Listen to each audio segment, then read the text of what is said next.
Hey everyone, it's Dr. Nic and Professor Mike with Divine Guidance Institute, Modern Day Mystery School, teaching you the ancient way of knowing. You want to say hi? Hey, Professor Mike here. Today we're going to give you some insight into how to know. Who doesn't want to know? That's what the question we get on a daily basis, how to really know. Yep. And that's what we're going to talk about. About 2 weeks ago, this podcast popped up, Isaiah Robbins' podcast, and he was critiquing the Bill Maher and Charlie Kirk on Bill's show, Club Random. So it was such an interesting conversation between the two of them and Isaiah's critique of their conversation that we wanted to bring it to you. We've got some great insight that gives them a way to go so they can get their own answers. Michael, open it up. Bill Maher and Charlie Kirk, really, they're arguing about and addressing the question of, is there a God? Is there a prime mover? Is there a creator of the world, the universe as we know it? Or is it total random? Is it completely chance that we just kind of kick around and do our own thing, and when we wink out, we're gone? There is no creator. And this, it's interesting because both of them have a perspective and they bring their readings and what they know about it. And Bill Maher says, hey, it's all chance, it's all random, and you can't even prove there's a prime mover, a creator, a God. And Charlie Kirk saying, hey, yeah, we can. How do you account for the fact that everything seems to be like a big hole moving forward with a destination? And it couldn't be chance. The odds on that are 1,000,000 to 1. And the argument goes back and forth. And we're going to play it for you now. All right, brothers and sisters, interesting conversation I just seen pop up on my timeline. Didn't even watch the full thing. I wanted to bring it to an episode. And it was of Bill Maher talking to Charlie Kirk. And Charlie Kirk asked some interesting questions. Now, if you don't know who Bill Maher is, he's somebody who does not believe in Jesus Christ. He does not believe in the Bible. He does not believe in God like that. So when you have him talking to somebody like Charlie Kirk, it's pretty interesting when they go into detail about different things. So I wanted to bring that clip up here. Check it out, guys. Is there any part of the Bible you think is true? Well, no, it's true. An important question. Well, meaning, when they were documenting King David, yes. Was King David a real figure? There are shards of it that are, I'm sure. So Jesus was a real person. Well, that we don't know. That is not a definitive. Okay, it really is not. Like, take Paul. We both agree Paul was legit and a real person. Paul was a Jew, persecuted Jews, and then had his, road to Damascus moment. Why would he do that? Except for the fact that he's crazy or delusional. What incentive would Paul have to do that? Rich, ruling class, gave up everything. You're saying to me, is there never a case of human delusion or mass delusion or people can? Why there's suicide cults? Of course there are. No, I acknowledge that. The human capacity to believe what's not true, to believe what you want to believe, is infinite. I mean, you are literally the person I'm talking about at the very beginning of the movie Religulous, because the very first scene, I'm sitting in the car and I'm saying, the movie is not a spiritual quest. I mean, that's what we told them, so they'd sign the release. The movie is me saying, I don't know how it could be that so many intelligent people can wall off a part of their mind and believe in something that part of their mind must know is not true. That's the question I'm going for in Religulous. And you're obviously a super smart guy. And respectfully, go ahead, sure. And I don't want to insult you on that. I appreciate you saying that. No, I mean, have you seen me go to college campuses? There's nothing that right, can but you understand my question, right? Interestingly, ironically, I have the same struggle. I don't know how somebody as intelligent as you, and I'm not trying to offend you, cannot believe in a virgin birth? Time out, hold on. All of that takes faith, I acknowledge, but that all of the fine-tuning of our universe, if any of those fine-tunings were off, a famous scientist... Some of them are off. A famous scientist said, to believe that the universe and the earth in its current composition was an act of randomness would believe that a hurricane would go through a junkyard and assemble a 737 flight-ready Boeing. He's wrong. Okay, that's fine, but there are so many fine-tuning aspects to our existence that I think defy the idea that this is all randomness and all chance. Now, That's not logical. You're saying because I don't know the end. Bill Maher is an example of somebody having man's wisdom and too much pride to come into actual spiritual truth. That's what he is. It takes a lot more. It's a lot harder to believe there's nothing than to believe that there is a God. A lot more.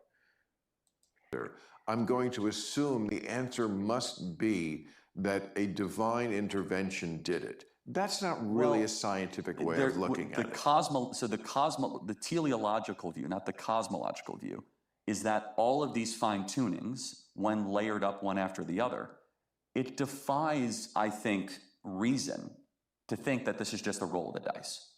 That when you see a baby come into the world, when you see how we naturally heal, even consciousness itself, I think, is a pretty miraculous thing. To think that's all just a bunch of happy accidents, I think it's more rational to think that that's a byproduct of design. You're saying some prime mover made it so these things happen. I would say if a prime mover could do that, why don't skip all the suffering and why don't you just get us to where we're the perfect thing? Why you need things, I don't know, but okay, the perfect being right away. Okay, Bill must have never read the Bible. Because he would know that Adam was in that state of not knowing any evil, and he fell. Bill is somebody who has had no spiritual experience when it comes to God. Me, myself, you can't argue with me about God because I've had an experience with God. I've had a supernatural encounter with God. It's different when you get into that point rather than just historical facts. Historical facts is good, which the Bible is full of. Biblical historical facts, it's full of them. Documented facts, it's full of them. But that and a spiritual experience, the Holy Spirit, hallelujah, dwelling inside of you is a divine encounter for those who truly have had it. We're somehow on this journey to being, completely immortal and healthy, I guess, and completely moral and don't fuck each other up and don't have sex with children and all the bad things we do. All the evil of our world. Yeah, all the evil and the Holocaust. And why go through all that if you are a prime mover? I assume that means you can do anything and just get us right to the end. And then we can just, why? Just a bunch of us walking around being perfect? I mean, why is that interesting to a God? The whole thing just don't make sense. So that's a separate question, though, of whether or not there is something behind our existence. I mean, so we believe that the universe started with a Big Bang. Do you agree with that? Yeah, but that's not the beginning of things. That's just the beginning of what the known universe is. The big question is what was before that. And we believe it's a being, a God. That's a constant. And look, I mean, the misnomer about atheism is that we say, oh, there's no God. No, we just say we don't know. As Richard Dawkins always says, there's theism, which is belief in gods, and they used to believe in many, and then it got to one, and we just believe in one less. So there's just not. How would you differentiate that from agnosticism? There isn't. Okay. That's another thing that's bullshit. No, I don't. I'm just asking a good faith question. No, I think a lot of atheists think that. A lot of people on my team with this, they have that view that, don't split hairs with the atheists and the agnostics. It's like, we're on some part of, I don't know, and I'll never know, so I really don't think about it a lot. I don't get up for church. I try to be a good person because I just think intrinsically it's good for society. It's good for me to be a good person as much as I can. And I don't need the threat of the pitchfork in the ass to do it. Can I ask a question? So how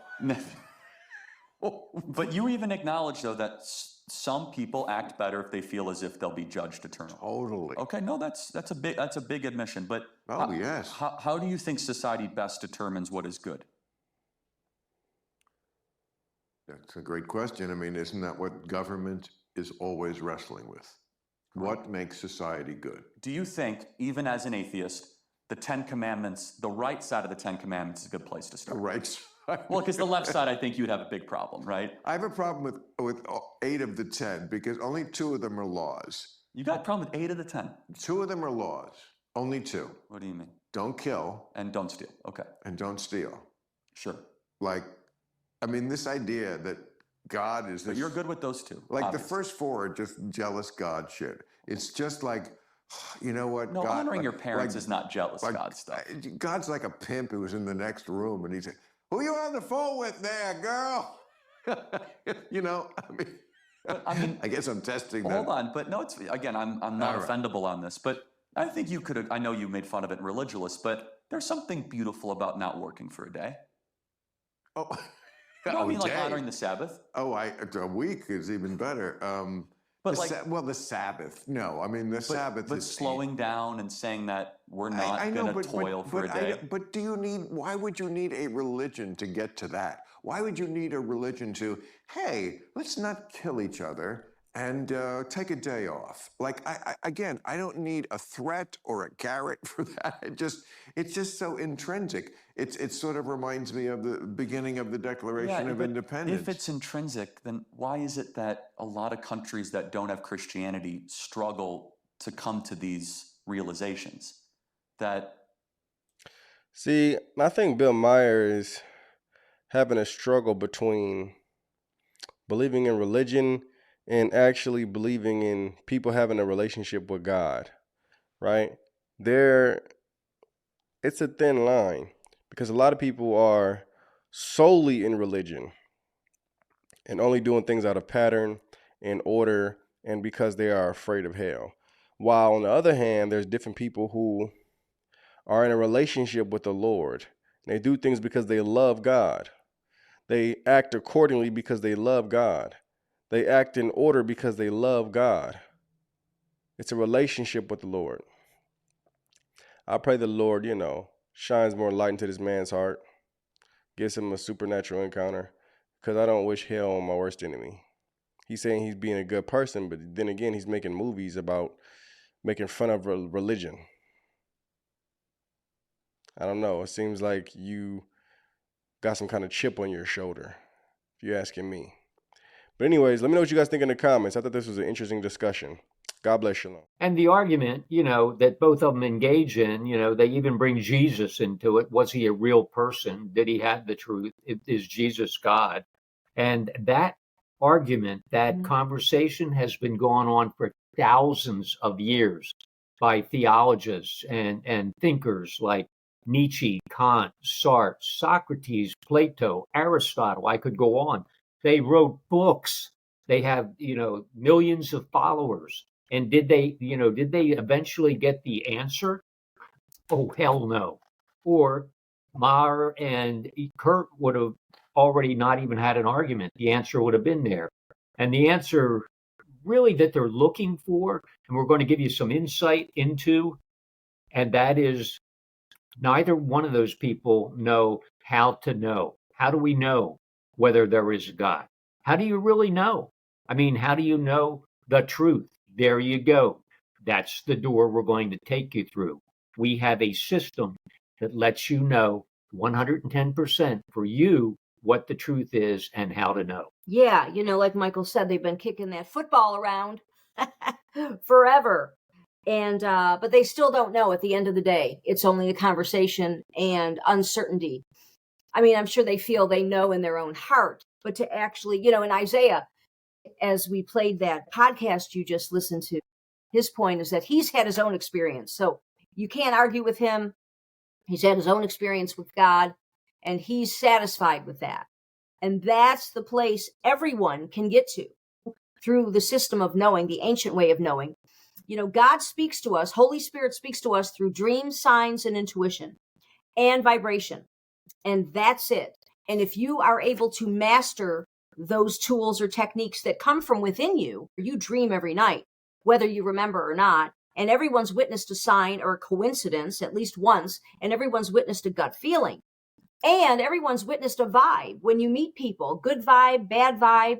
And that's something we've done forever, read the vibes. We call it reading the fabric.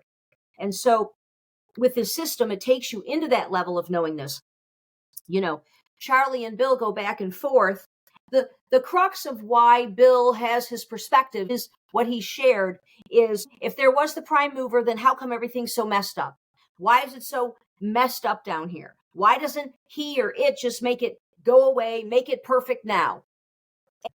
Yeah, as the, good question. As the prime mover, like, why aren't things perfect? Why aren't things much better than they are? The world's burning, half of the world's on fire, burning down, and the rest of the people, all of us, are literally getting our butt kicked on a daily basis. So why aren't things perfect? Well, here's something to consider. Consider yourself, the prime mover makes it perfect. We're sitting on our couch, we're watching our favorite TV show, eating popcorn. Everything's perfect. And what am I learning? How am I growing? What am I experiencing sitting on my couch? Not anything. I'll tell you straight up. There's no growth. There's no movement. Everything's perfect. I'm there. So where is the learning? Where is the movement, the spiritual movement? Where is forward movement? There is none. And that's part of the plan of why we're here, to experience through pain, suffering. We're challenged on a daily basis. Suddenly I have to address a major problem and figure it out. Why did my relationship fall apart? Why did I lose my car?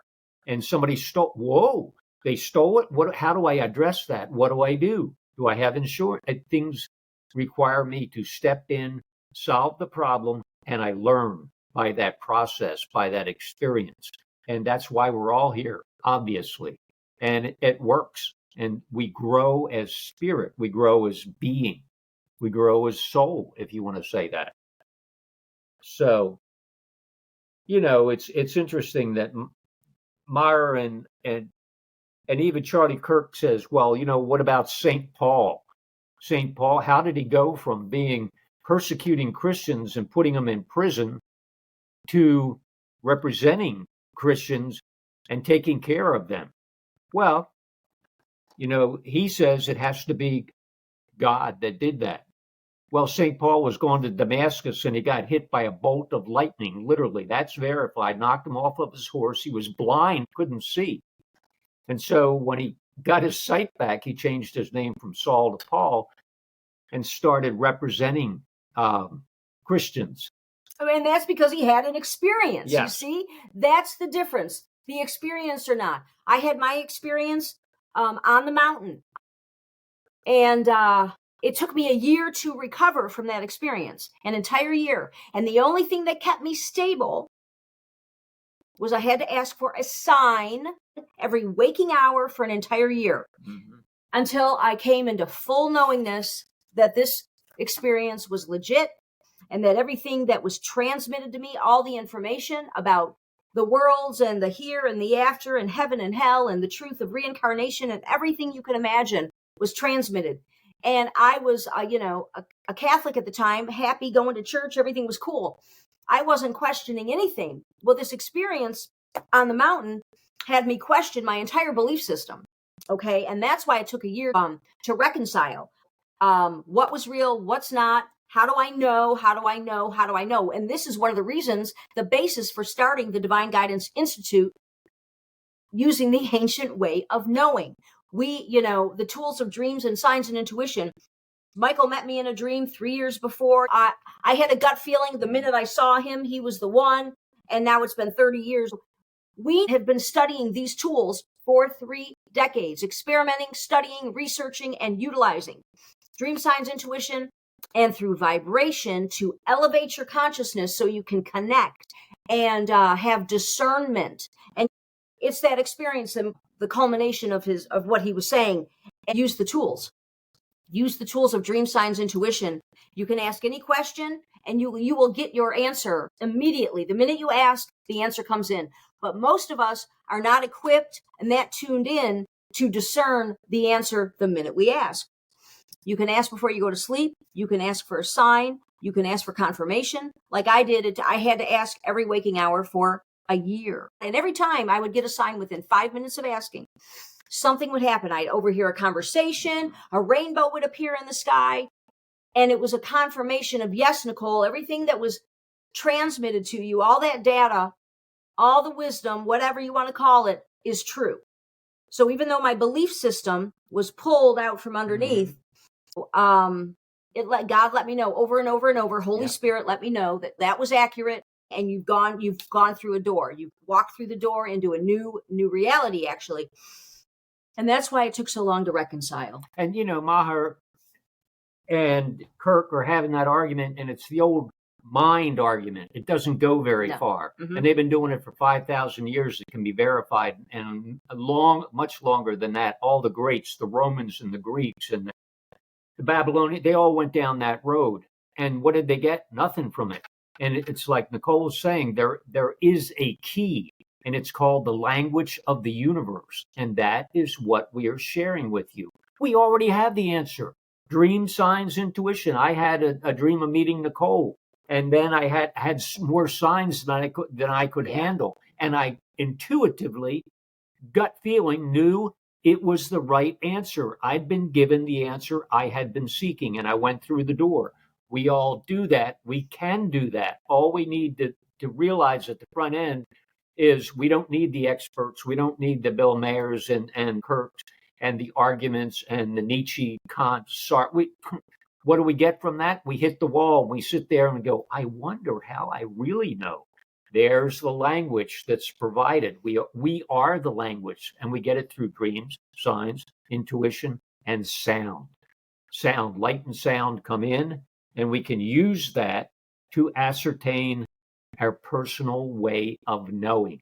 And then we really know. So when someone says, do you know you're in love? And you go, oh, yeah, I know that for sure. You can say that for your life. I know, because you got the answers from the system, which is within each of us. Yes, that's how we're built mechanically. Every human is wired this way. You're built this way. And that's the thing that's different. It doesn't, require any certain faith or belief. And whether you're a Christian, Buddhist, or an atheist, like I said, we all dream every night and have had a gut feeling at least once and have witnessed a coincidence. And you can track your data, experiment, and come into full knowingness. And that's our gift to you. That's what we want for you. Not because someone said so, not because you read it in a book, but because you had your own experience and you walked through the door. And again, that's why we started the Institute, the nonprofit Divine Guidance Institute. And here's one of our slogans, and something we love to say, and it's trust yourself. DGI, the system doesn't tell you what to do. It tells you how to know what to do. It tells you how to know what's right for you, what path to be on. Is there heaven and hell? Is my deceased grandma in heaven? Is she okay? Did my cousin who committed suicide, did he go to hell? Is he damned forever? These types of questions, you can have an answer. Here's a quick testimonial from a client. She said, my cousin killed himself a week ago, and we've already received a sign, her and her family have already received a sign showing us that he is okay. And so they were able to breathe and relax.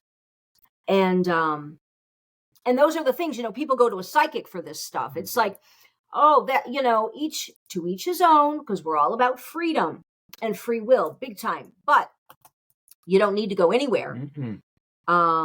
You can follow the rules, the regulations, listen to the experts. You can read all those books. I've read them all.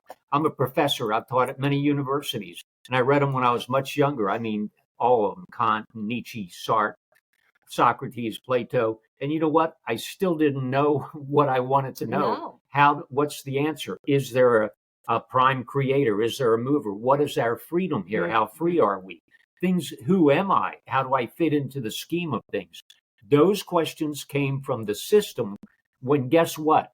I looked in the mirror. In other words, the truth was within me. I already had the answer, and I went, oh. And I started paying attention to my dreams, the signs, the intuition, and it opened that door. And now I know, that's the door for me. And I can't help you go through that door. You have to walk through it by paying attention to dream, signs, and intuition. When we went on the Mancow show many years ago, and we played this on a recent podcast, actually. He had us on talking about signs, and he thought we were just full of shit and didn't know what we were talking about. And he actually hung up on us on live air. We thought, what happened? What happened? And the producer called and said, no, he hung up on you. Yeah, he hung up on you. And I was appalled. We've done so much radio and TV and everything at that point. It was like, what? Someone actually dissed us on live air?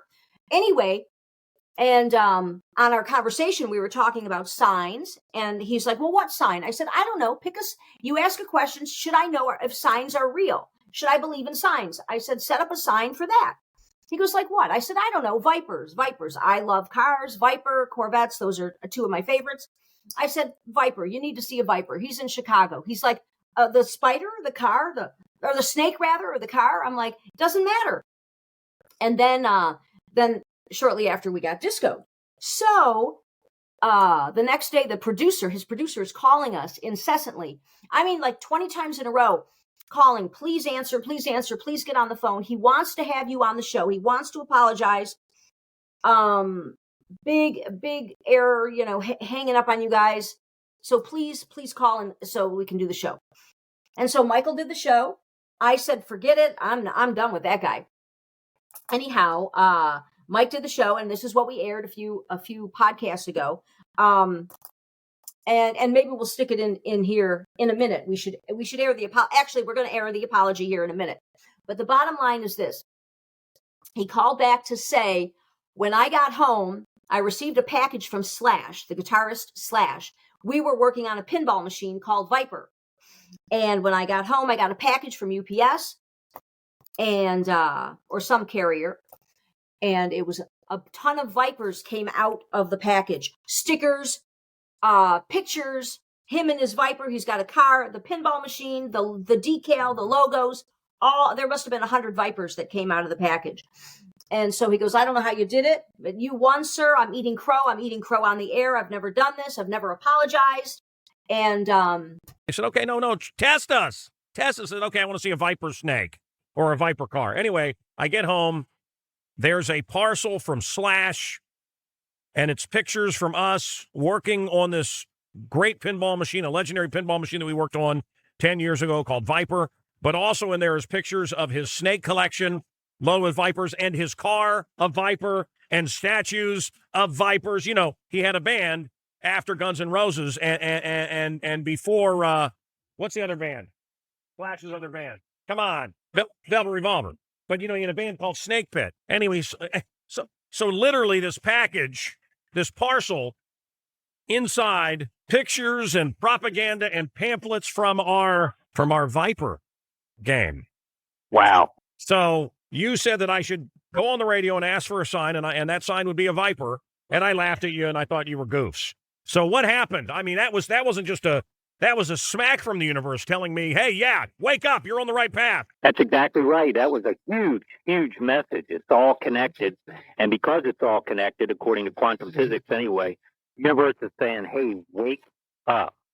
Wake the up, Mancow. You got it. Hey, that's cool, man. That is very cool. It is cool. It is cool. I'll give you that. All right, Mike and Nicole, I still think it's hokum and BS, but I don't know. I tested the guy, and you won, sir. NeverGetBlindsidedAgain.com. I have no idea.